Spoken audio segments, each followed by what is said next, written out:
This is a Monty moment. I'm Johnny Montalbano. It's week 3 in college football as we get you ready for another full slate of college football action. Of course, the two teams that we're talking about as we get started for week 3 are Deion Sanders and the Colorado Buffaloes, who did move up 4 spots to 18 in the latest top 25 poll after beating Nebraska last Saturday. They are the first team to start 2-0 after an 11-loss season since 2018. And, of course, Nick Saban and the Alabama Crimson Tide, who fell to double digits, 10th in the poll after a double-digit loss to Texas last Saturday night. That was the first double-digit defeat on home field under Coach Nick Saban. And, of course, all the talk there is, is Alabama done? Is this the same team? Alabama, to me, has not been the same team since they played Texas last year. And Texas's offense just stifled Bama, and Jalen Milroe just, did not look like himself. Bama's been able to get by with maybe some disappointing quarterback play before, but I think it's getting exposed more and more.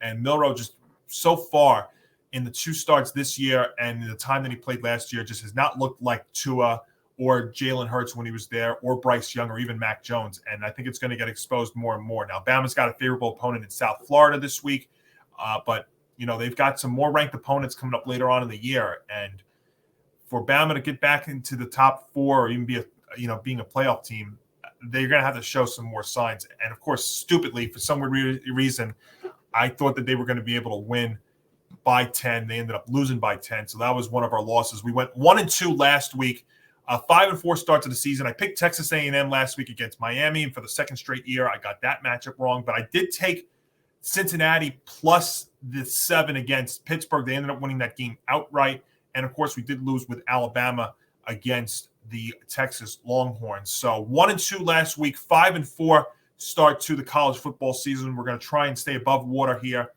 And it's not a great week for picks. It was very slim picking.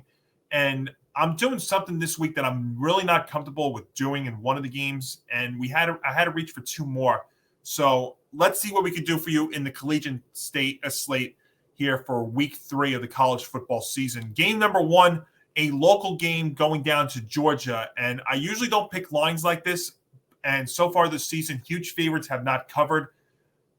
But I have a weird feeling that this first game is going to get very, very ugly. And that is the South Carolina Gamecocks traveling to Georgia to take on the number 1 Georgia Bulldogs. And you see that line, not a typo. The Bulldogs are a near 4-touchdown favorite at home. And if I was to pick Georgia laying the points the first 2 weeks, well, I'd be 0-2. But I think when you look at this matchup, last year in South Carolina, the Bulldogs obliterated the Gamecocks. And this South Carolina team, to me, is hard to figure out through its first 2 games. And I think this is where Georgia is going to go off and win and cover. I mean, they've won their first 2 games by a combined score of 93-10, but I think this is one where it's going to get very, very ugly. It might take 3.5 quarters for Georgia to cover this number, but I think they're going to do so because it's been an eventful 2 weeks for South Carolina, who had 9 sacks against them against a UNC defense that was among the nation's worst a year ago. This South Carolina team also trailed Furman in the second quarter of last week's game.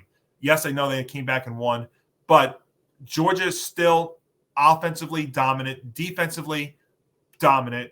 Carson Beck, who took over for Stetson Bennett, there were some question marks and concerns about how he would do. Well, he's already has 577 passing yards. He's completed 72% of his passes through the first 2 games, 3 touchdowns.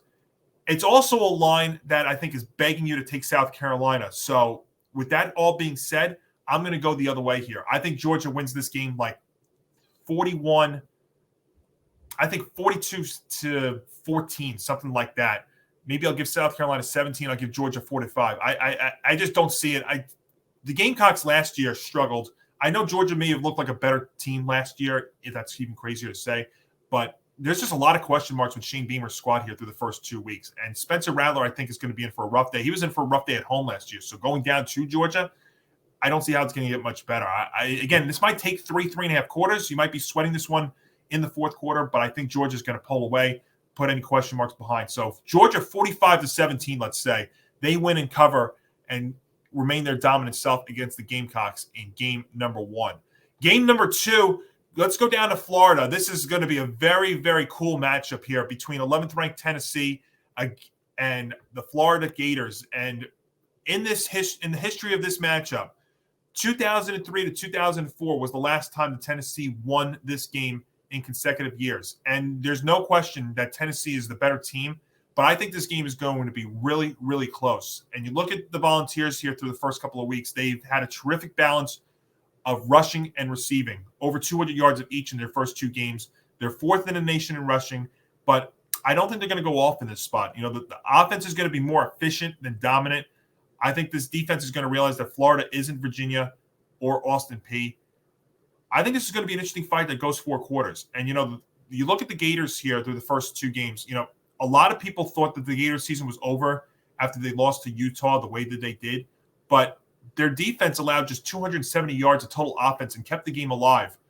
And offensively, there's a prove-it factor here for them, considering they rolled up against McNeese State, and that's not a big deal. But quarterback Graham Mentz has been terrific so far, hitting 74% of his throws. Again, the Volunteers, they're the more talented team. Running away with this game would not be surprising, but it's not easy to win in the swamp, and especially at night where the energy is different in this one. Florida also has a history of beating up on Tennessee, which includes wins in 8 of its last 10 meetings. And even last year's matchup was very, very competitive. The Volunteers only won that game by 5, 38-33.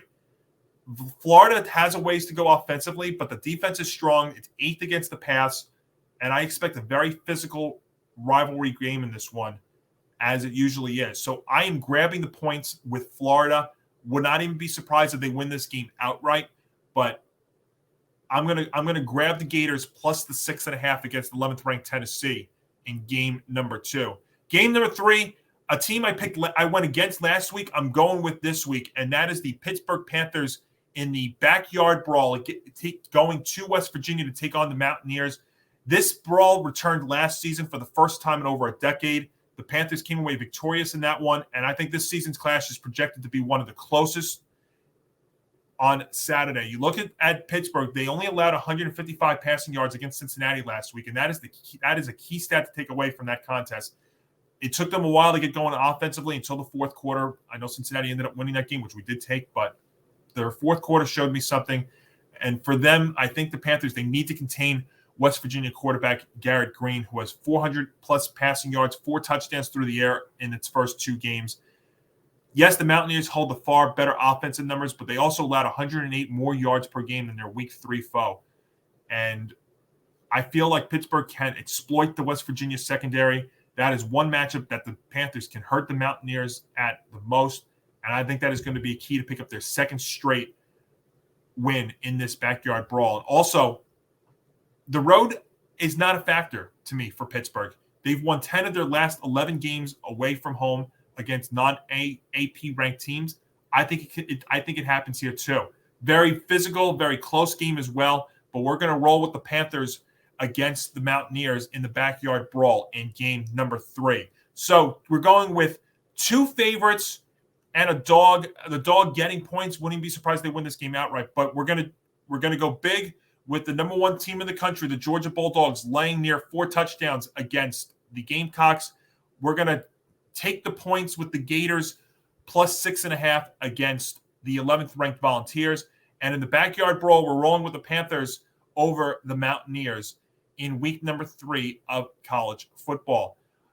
If you like our college picks, you'll like our pro picks. Week 2 of Football Friday comes your way Friday at 12 noon Eastern, 9 a.m. Pacific. The whole cast of characters will be back there for week number 2. We'll try and give you some winners there as well. And then we'll be back for more Monty moments next week. As you can see, the season is flying by. 3 weeks of college football, really 4 if you count week 0. And that's how it is. It goes by quicker and quicker every year. And this college football season already has had some very crazy moments. So enjoy it all, everybody. For more, you can like us on Facebook and X at GameOnETB, on Instagram at GameOn_ETB. You can follow me on X and Instagram at Montalbano NY. Check us out on our YouTube channel at youtube.com/ETB Network, where if you like our Monty moments and all of our great content, leave us a like. If you're new, hit that subscribe button and make sure you have that notification bell ring so you know when all of our content is going to be coming out, including some possible breaking news live streams like we had this past week involving Jets quarterback Aaron Rodgers. And if you are on the go, make sure to check us out on your favorite audio podcast platform where you can catch all of our content there on the go as well. Have yourselves a great weekend, everybody. I'll see you next week. This has been a Monty Moment, and I'm Johnny Montalbano.